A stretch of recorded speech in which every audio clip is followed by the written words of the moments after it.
Let me say a few words about the material I'm going to present here. This material comes from a book that is currently under review. In this book, I attempt to answer central questions of the interdisciplinary debate on conspiracy theories. So, for example, what is a conspiracy theory? Is belief in conspiracy theories generally irrational? And so on. And one of these questions is, how are conspiracy theories disseminated, especially on the web? I don't want to address this question directly. Instead, I will identify three important aspects of that digital dissemination. The crucial point here is that since this question relates to the digital dissemination, these aspects are of interest to the philosophy of computer science. Okay, let me show you the three aspects I have in mind. My main contention is that these aspects can be explained, or at least illuminated, by the recourse to the classical functions attributed to conspiracy theories. What I want to do now is to examine these three aspects one by one, starting with an explanation of each aspect, then explaining the function associated with it, and then showing how that function is related to that aspect. Let me first say something very general about these functions. Psychologists have done a lot in order to get clearer about these functions, but in 2002, before psychological work gathered pace, Armin Faltrauber, a German political scientist, has identified these three functions, and I'm going to focus exclusively on that work. But I'm aware, of course, that the research on these functions is still ongoing. Let's start with the first aspect, the digital emergence. The idea here is that conspiracy theories that come up by means of the internet have a different way of emergence than those conspiracy theories that have not arisen via the web. Let me illustrate this with an example of classical emergence. This is the front page of an American edition of the Protocols of the Elders of Zion. I don't think I need to say much about this book. It's probably the most influential anti-Semitic text in the world and contains one of the most dangerous conspiracy theories ever. And to this day we don't know who the author is. In our context, however, more important than the author is that the production of the protocols as a printed text was expensive. The production was also exclusive. Not everyone had a printing press. The worldwide dissemination was dependent on traditional means of transport, and for this reason it took a very long time for the protocols to be disseminated worldwide. Now let's move on to digital emergence. I think all of you have seen this guy before. His name is Jake Angeli. He was one of those who occupied the US Capitol in January 2021. He's a proponent of the QAnon theory and refers to himself as a QAnon shaman. I give a very brief description of the QAnon theory. In 2017, a user on the internet platform 4chan impersonated a member of the government of former US President Donald Trump and is a close confidant of Trump. He called himself Q and promised to publish insider information in the form of small messengers, so-called Q-drops. Based on these Q-drops, various users of 4chan and similar platforms developed the theory that politicians, members of the entertainment and banking industries, and others perceived as powerful, were murdering children to extract from their blood the drug adrenochrome that would help them achieve eternal youth. The story, called a conspiracy theory by the media and the scientific community, spread mainly through messenger services such as Telegram or Facebook. Both scientifically and criminologically, the theory is considered disproven. If we compare this case with the case of the protocols, I think it becomes obvious that the digital emergence of the QAnon theory is completely different from the classic one of the protocols. The production costs are very low. The production is non-exclusive. Everyone can share the Q-drops. The dissemination is independent of classic means of transport. And the worldwide dissemination took only a few weeks. From my point of view, it is pretty clear that these features of digital dissemination lead to more competition among conspiracy theories. And this is where the aforementioned identification function comes into play.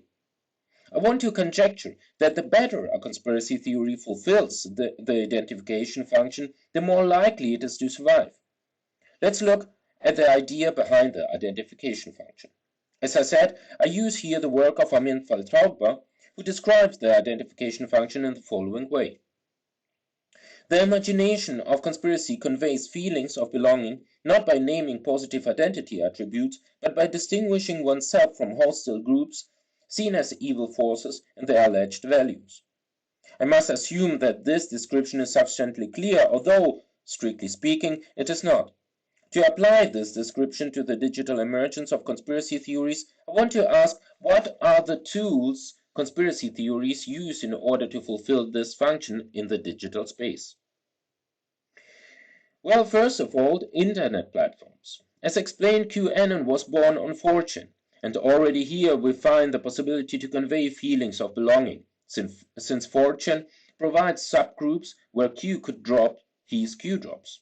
So membership to such subgroups could be sufficient for the occurrence of the said feelings. It is, at least prima facie, plausible to assume that the QAnon theory would not survive without such possibility.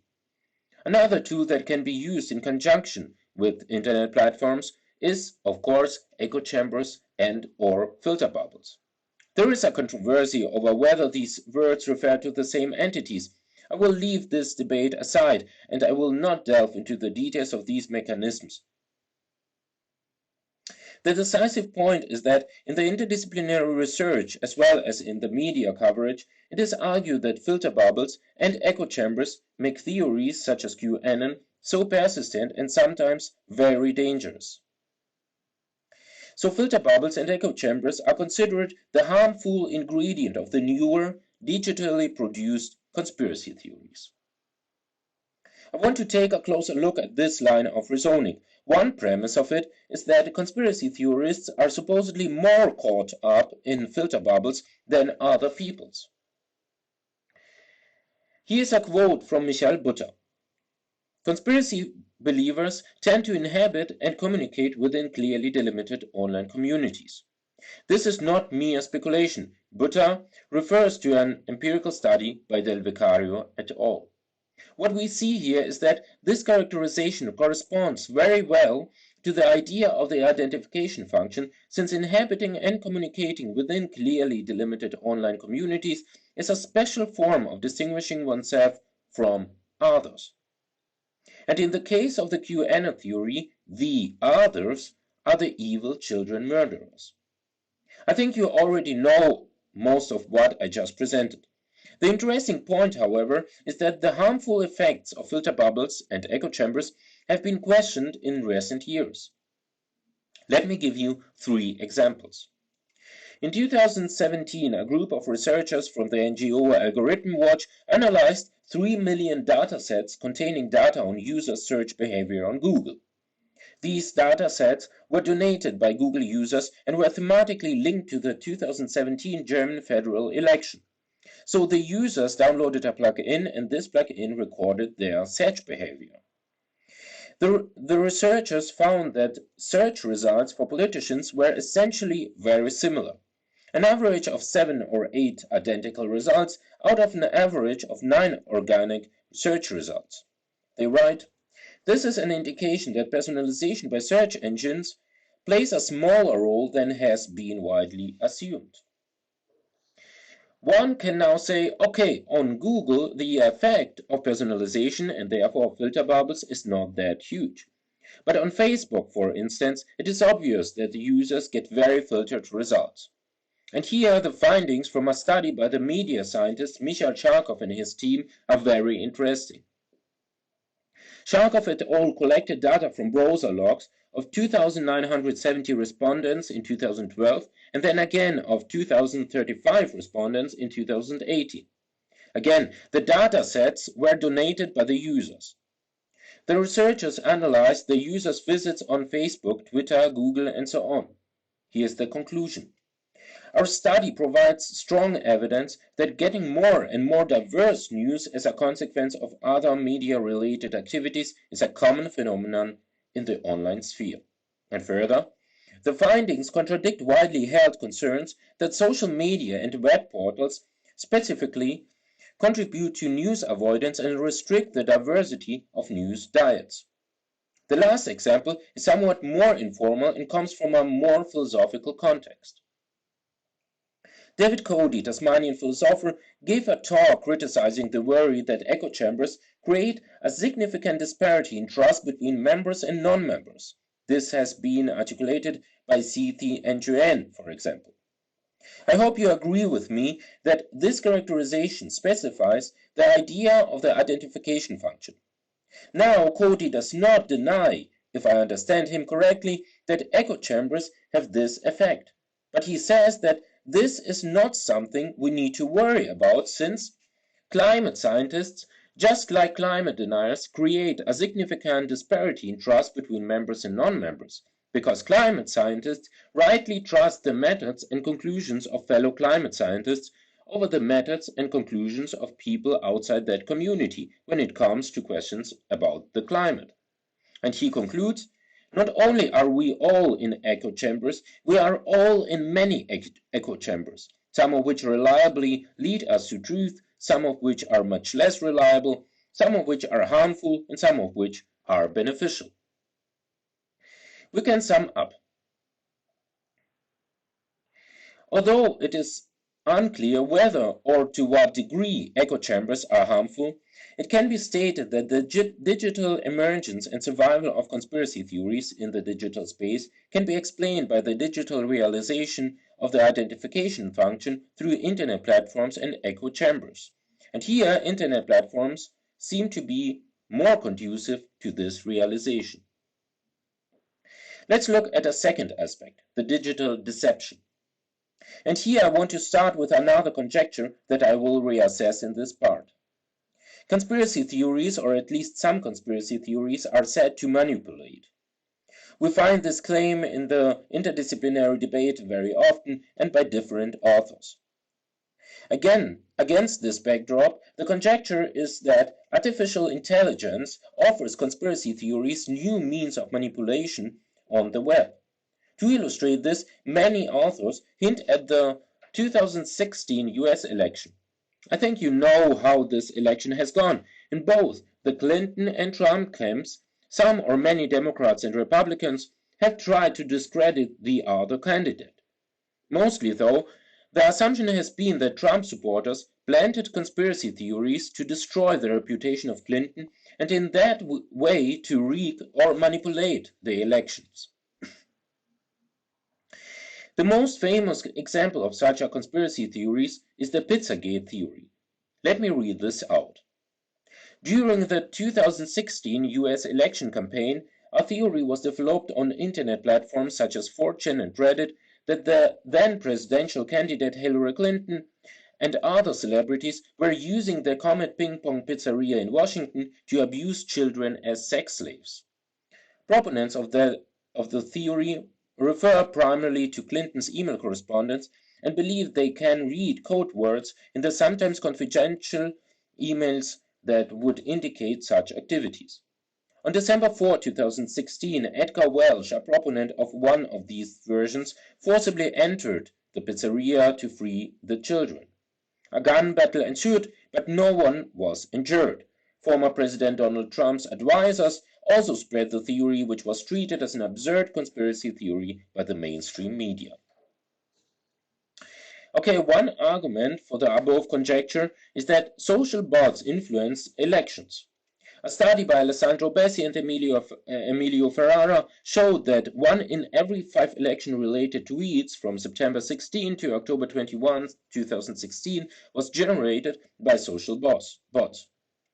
And in view of the Pizzagate theory, it must be said that the campaigns to discredit Clinton were demonstrably influenced by social bots, which lead to the attack by Welsh.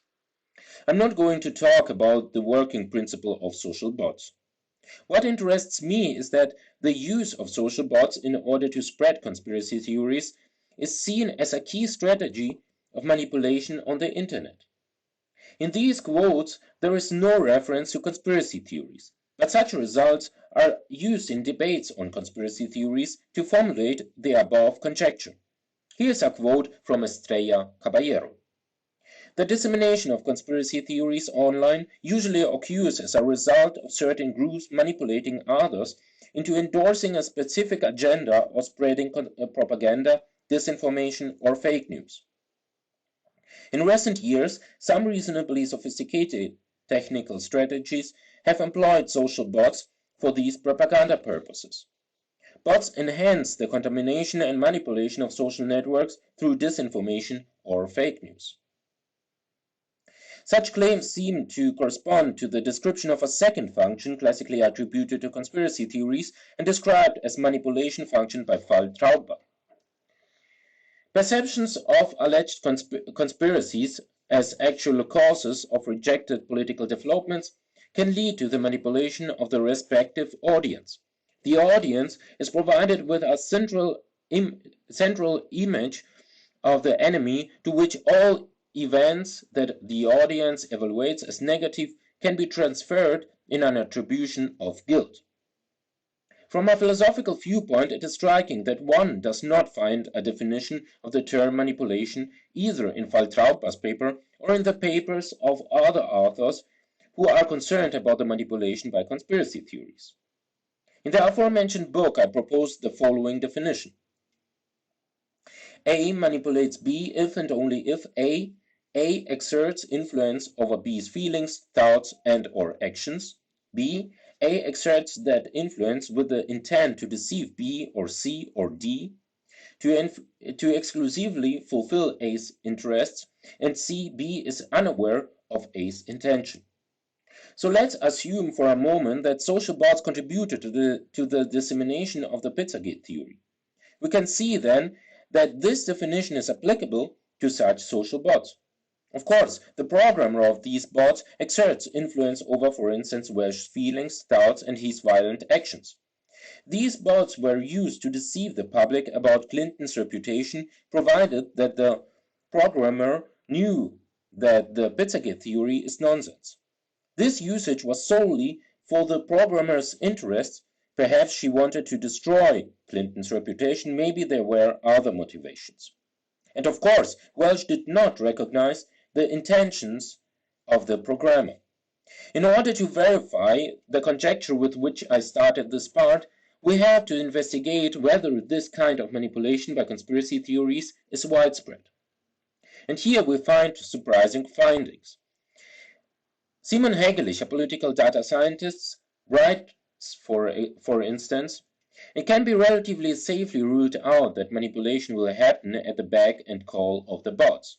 And Emilio Ferrara admits it is hard to quantify the effect of bots on the actual election outcome. As far as conspiracy theories are concerned, we have to acknowledge that apart from Pizzagate, there is currently no evidence that bots are used to spread manipulative conspiracy theories. In other words, bots can be seen as a new tool for manipulation by conspiracy theories, but at the moment they hardly realize the manipulation function. However, there is another rationale for this conjecture. I would now like to show you a short video clip with what seems to be good news. All you need to understand this clip is a little bit of Russian, but I think this is not a problem for you. Дорогие соотечественники, тема моего обращения – ситуация на Украине. Только что прошли переговоры с украинской стороной, и они закончились абсолютно успешно для российской стороны. Вкратце проинформирую вас. Мы достигли мира с Украиной. Since I was born and raised in the Russian-speaking part of Ukraine, I understand what Putin seems to be saying. In sum, he said that after negotiations with Ukraine, both sides have made peace. Unfortunately, this video is a deep fake. You probably know that there are different such clips that cause a stir. Around the time when the Putin video appeared, a video of Zelensky also appeared in which he also declares peace. Very famous became a video in which Obama supposedly talked about Trump. But about 90% of deepfakes are still pornographic. I refrain from showing a picture of it. Again, I will not go into the technical details of this phenomenon. What I just would like to point out is that, as with bots, we find concerns in scientific debates that, I quote, deepfake videos could be used to bolster the erroneous beliefs of conspiracy theorists, further emboldening them and their followers. But as with bots, we find no scientific evidence that deepfake videos have been used in this way, at least not successfully.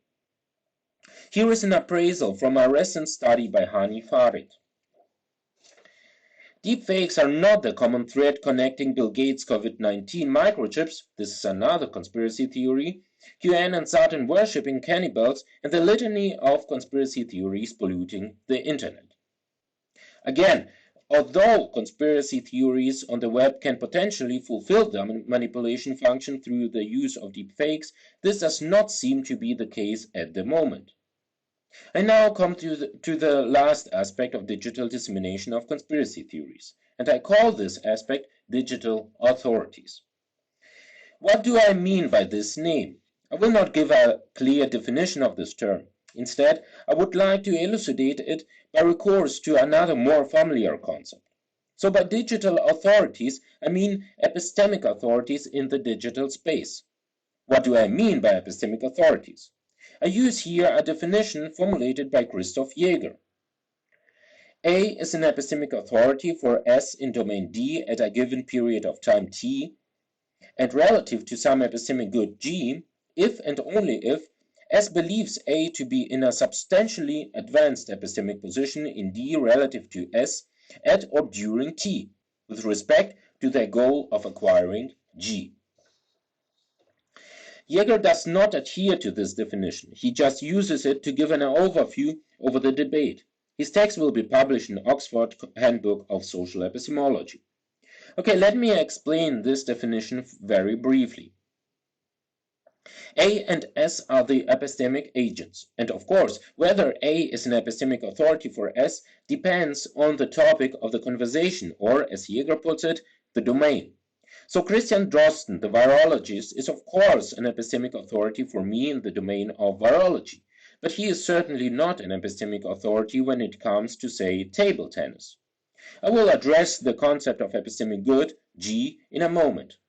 The crucial point is that the definition A def is a subjectivist account of epistemic authority. And therefore A can be my epistemic authority even if A is in fact my epistemic peer or even an epistemic inferior. So Drosten is not my epistemic authority in the domain of table tennis because I don't think he can play table tennis as well as I can. I'm a terrible table tennis player, by the way. But who knows, maybe Drosten is not only an expert in virology, but also in table tennis. So, according to this subjectivist account, the concept of epistemic authority should be relativized to the individual point of view.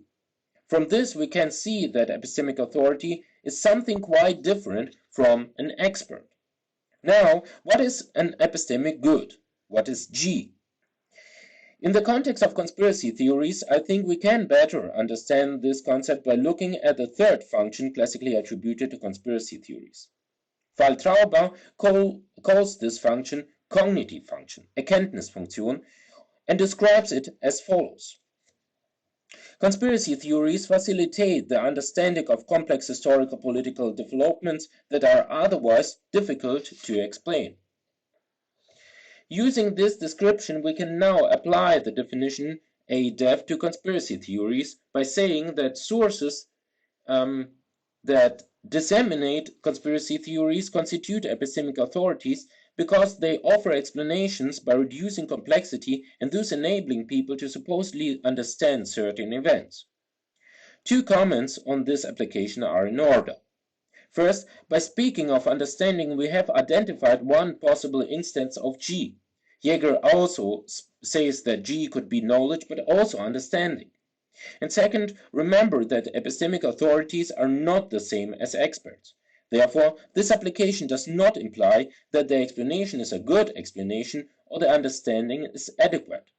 What does all this have to do with the dissemination of conspiracy theories on the internet? Here's one last conjecture. The multiplicity of digital authorities makes it difficult to distinguish between reputable sources of information and those spreading conspiracy theories. In order to illustrate this conjecture, let me give another example. Before I read out the description of the example, I have to say that this example is highly oppressive, highly depressing, but I use it because it illustrates the conjecture well. Here it is. On December 14, 2012, Adam Lanza killed 27 people, including 21st graders, 6 teachers, and himself at Sandy Hook Elementary School in the U.S. city of Newtown. Although investigating authorities have reconstructed the attack in detail, individuals such as radio host Alex Jones spread the theory on his internet portal Infowars that the attack never took place and that the parents, their children, the police officers, and others were merely paid actors. According to Jones, the allegedly fake attack was intended to lead to massive changes in gun laws in the US to the detriment of gun owners. After Jones was sued by the bereaved families, he partially retracted his claims, stating that psychosis had led him to believe that the attack had been staged. So what does this example show us in view of the conjecture? First of all,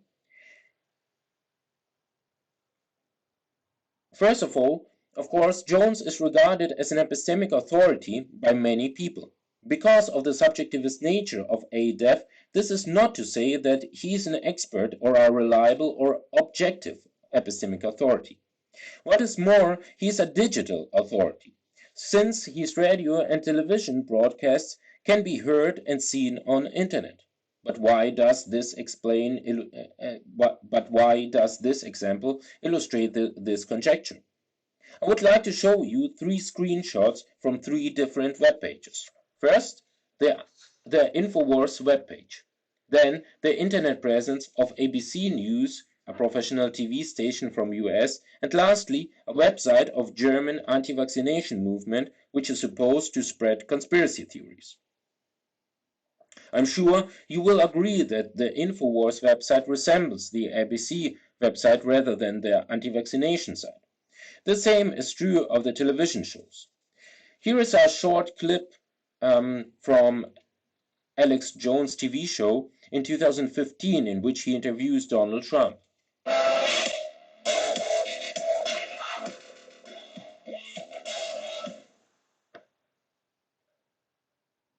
Well, we had Matt Drudge about a month ago in studio, only does an interview every 3-4 years, and I thought that got me excited. But I'm telling you, Donald Trump is our guest, ladies and gentlemen, for the next 30 minutes or so. And obviously, he is a maverick. He's an original. He tells it like it is. Doesn't read off a teleprompter. Neither do I. He's self-made.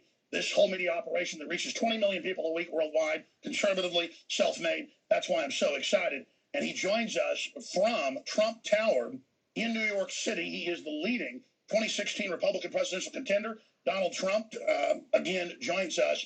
And I've got so many... Again, you will probably agree that the style of this show resembles professional TV shows.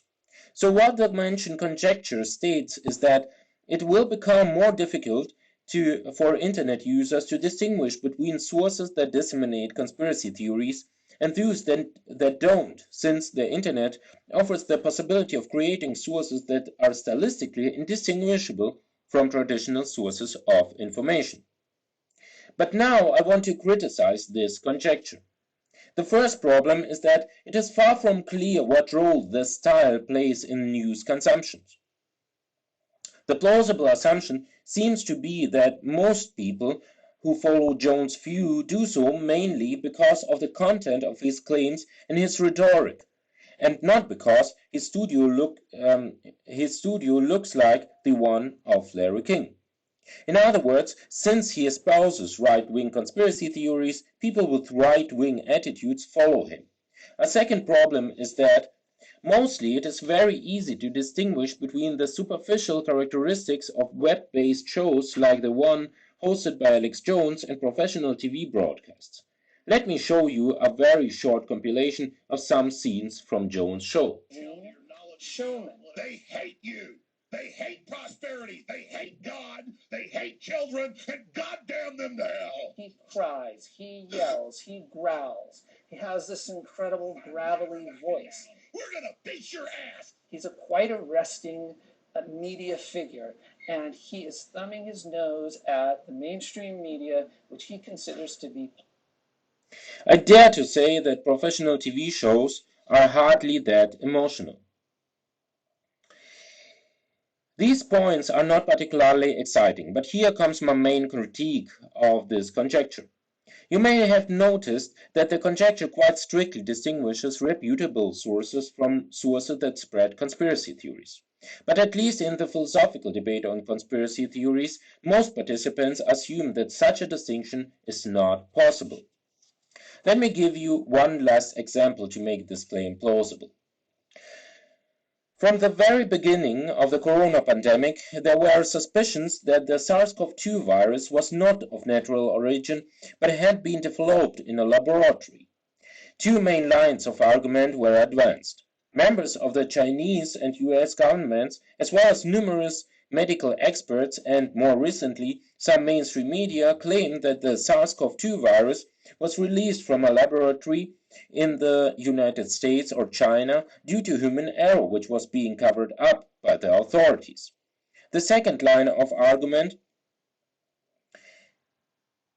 on the other hand, states that the virus was developed in a laboratory as a biological weapon of mass destruction and was deliberately released. A team of WHO researchers commissioned to investigate the origin of the corona pandemic concluded that both arguments are highly unlikely. Both lines of argument are considered conspiracy theories, but unlike the latter, the first line was formulated, for example, by journalists and columnists from Washington Post. And I hope you agree with me that Washington Post is regarded as a reputable source. So looking back to the conjecture, it appears that this conjecture presupposes a demarcation that is not possible. I sum up. Sources that disseminate conspiracy theories are epistemic authorities in a subjectivist sense because they provide explanations that reduce complexity of events. This is the cognitive function. We can illustrate this with example 4 on the origin of the coronavirus. The official version has some explanatory gaps. For instance, according to this version, we know that the virus could not have jumped directly from a bat to a human. There had to be an intermediate host. But the official version has not yet identified this host. The alternative explanation, the conspiracy theory, at least has no such gaps. To be clear, I'm not defending the conspiracy theory here. I think the official version is the correct one. My point is only that we can see here how conspiracy theories can fulfill the cognitive function. However, the fact that the conspiracy theories serve this function and that there are many of them on the web does not imply that this situation is currently detrimental to our epistemic practices. Resume. I started from the question of how conspiracy theories are disseminated, especially on the internet. Then I identified 3 aspects of that digital dissemination and formulated my main contention that these 3 aspects can be illuminated by the 3 functions classically attributed to conspiracy theories. I don't know whether you will agree with me, but I think it has become clear that there is a way to explain these 3 aspects in recourse to the classical function. Finally, I would like to formulate a question that I consider particularly important against this backdrop. And the question is whether these 3 aspects provide a reason for epistemic panic. I borrowed this term, the term epistemic panic, from the already mentioned David Cody. He does not give a definition for it, but he says what this phenomenon is based on, and I want to use his description in order to clarify it. So by epistemic panic, I mean an exaggerated concern, and now I'm quoting Cody, that a significant increase in the number of things people can read will lead to a significant increase in the number of falsehoods they can read, and that this, in turn, will lead to an increase in the number of falsehoods they believe. I'm a great admirer of Greta Thunberg, and as you know, she said, "I want you to panic." With regard to climate change, I do think her call makes sense, but I hope I've been able to show that at the moment we have no reason to panic because of conspiracy theories on the internet, but we do have reason to pay attention to what is coming. Thank you very much.